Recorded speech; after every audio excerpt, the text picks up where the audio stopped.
Alors, j'ai interrogé l'autre jour une amie astrologue, enfin astrophile, et je lui ai demandé quelle était la durée d'impact d'une configuration astrologique.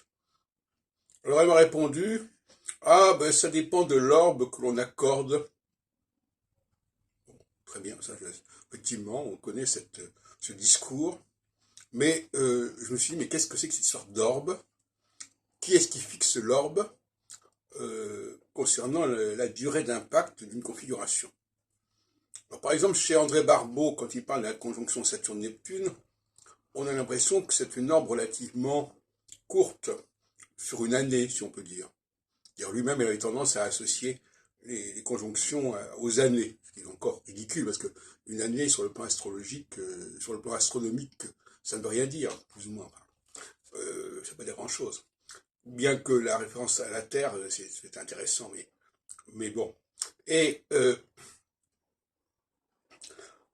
bon, alors moi, je ne suis pas du tout dans cette direction-là, puisque pour moi, l'impact d'une configuration, ce n'est que le début d'une période. Et donc cette période, elle va durer 7 ans, jusqu'à la période suivante. Donc la configuration, elle n'est pas sur un an, par exemple, elle est sur 7 ans. Et c'est bien là qu'il y a une révolution, sur une certaine mesure. Hein. Il y a une révolution à ce niveau-là. Alors certains astrologues diront, oui, mais qu'est-ce que ça veut dire 7 ans Alors évidemment, ils ont le problème du nombre de planètes et du nombre de configurations. Alors, plus on a le nombre de configurations important, plus on est tenté d'accorder des orbes réduites. C'est ce que dit d'ailleurs Roger Eke dans son propos. Il faut, voilà, il faut caser tout le monde. Hein, il ne faut pas qu'il y ait des planètes qui soient au chômage, on peut dire. Et donc, il faut que chacun restreigne sa portion du gâteau de l'emploi.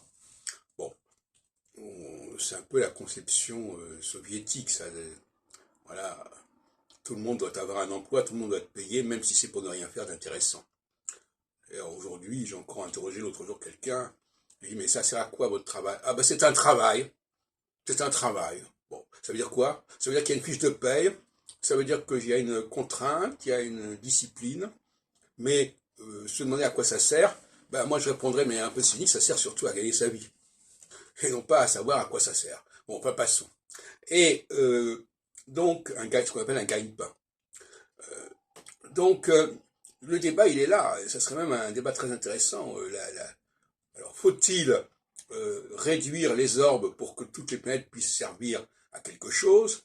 Ou faut-il augmenter les orbes, mais à ce moment-là, on limite le nombre de planètes actives, opérationnelles? C'est ma position. Oui, on est dans un débat. Je viens d'écouter actuellement sur France Culture l'esprit public, de grands débats sur l'économie, etc., animé par Patrick Cohen. Bon, ben voilà, ce sont des débats fondamentaux, et il va falloir trancher. Donc, petit orbe ou grand orbe, c'est ce qui distingue les astrologues entre eux, quelque part.